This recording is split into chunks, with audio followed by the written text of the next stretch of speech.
9 ans est orphelin de père et de mère. Il est du village Kabongo. Cherchant un havre de paix, il a élu domicile à Kolwezi et a choisi d'être motocycliste pour avoir un gagne-pain, pouvant aider ses frères et sœurs restés au village. Ce mardi 1er octobre, tout a basculé dans son vécu quotidien. Il a transporté des gens qui l'ont tabassé, ligoté et jeté dans un puits, comme lui-même explique le fait.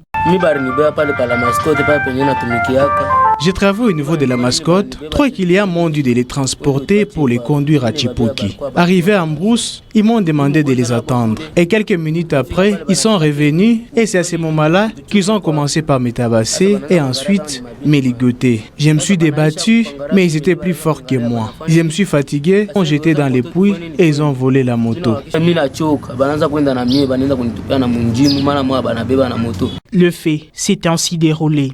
Dans ce puits, il s'est retrouvé avec un autre motocycliste jeté dans celui-ci depuis le vendredi 27 septembre. Secouru par des agents du SAEMAP grâce au cri de détresse de Debaba, Christophe Mubengaï a été aussi tiré de ce puits, fatigué, car il a fait 5 jours sans boire ni manger. Notre équipe voulant comprendre comment il s'est aussi retrouvé dans ces puits, chose impossible car sa voix sort à peine. Ces 2 jeunes hommes ont été vite conduits dans un centre de santé pour le premier soin. Kassonde Banza, médecin traitant, revient sur l'état dans lequel elle les a reçus. Christophe, pour le moment, l'état de santé de Christophe est actuellement bon. Mais hier, il avait seulement des maux des hanches. Mais Debaba, lui, est fracturé à la jambe droite.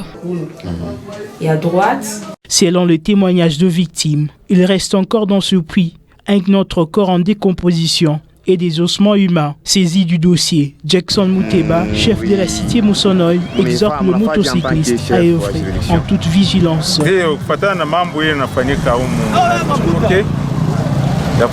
Selon ce qui vient de se passer dans cette cité où des motocyclistes ont été jetés dans un puits, ça m'a beaucoup attristé. Je demande cette fois-là à tout motocycliste de refuser d'aller dans tous les endroits sombres. Il y a de l'insécurité ici à Moussonoy.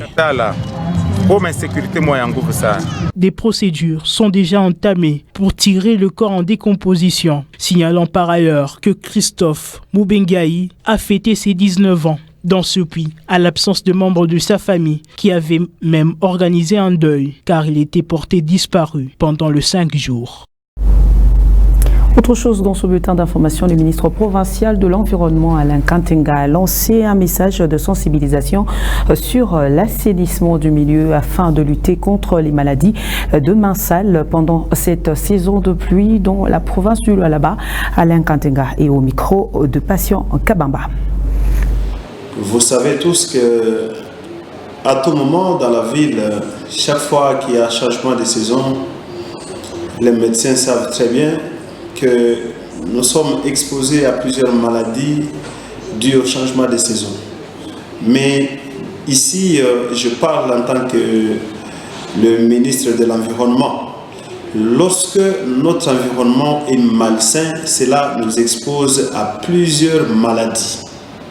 J'ai ouï dire qu'il y a ceux-là qui se permettent d'ouvrir les fosses septiques lorsqu'il y a la pluie, et ça passe dans des caniveaux, dans des tranchées, et ça va je ne sais où. Je crois que je les mets en garde. Nous devons prendre des mesures sécuritaires. La santé, c'est une affaire de tout le monde. L'environnement, c'est une affaire de tout le monde. Si nous voulons vivre en bon état de santé, nous devons commencer par améliorer, entretenir notre environnement. Lorsque je parle de l'environnement, je vois les toilettes doivent être propres. Je vois la gestion des sachets, des immondices. Et donc, bref, tout ce qu'il y a comme déchets doit être très bien géré. Aujourd'hui, la mairie de Kolwezi a déjà pris des dispositions pour prendre tous ces déchets et aller les déposer là qu'il faut.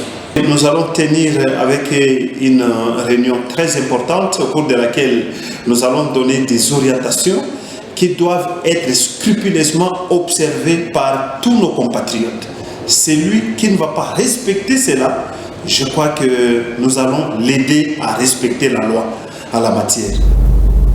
Enfin, l'Assemblée générale de l'ONU a décrété chaque 2 octobre comme la journée de non-violence. Cette dernière coïncide avec la mort de Mahatma Gandhi, figure majeure de l'indépendance indienne pour les adeptes de Bob Marley. La violence se fait sur plusieurs formes et dont la province du Lualaba. Elle prend de l'ampleur. Le président et vice-président du mouvement Rastafarisme sont au micro de Ben Mouland. C'est pour cela que vous entendez que les Rastas luttent contre la non-violence. Et la non-violence est sous plusieurs formes. Il y a la xénophobie, le tribalisme, la haine, la corruption, le clientélisme, minimiser quelqu'un, voir une nation, faire la guerre contre une autre nation.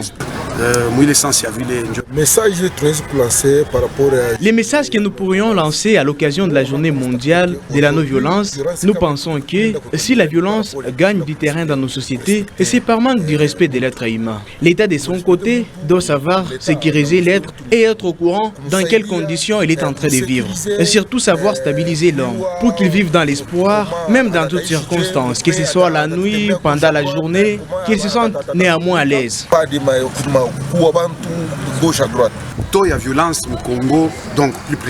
Les taux de la violence en République démocratique du Congo, particulièrement à Kolwezi, a connu une augmentation. Il y a le banditisme, les violences faites à la femme et le non-respect de la loi. À Kolwezi, pour nous les Rastas, la violence monte d'un cran. Avec les autorités, nous pensions qu'on aura néanmoins à éradiquer la violence à Kolwezi.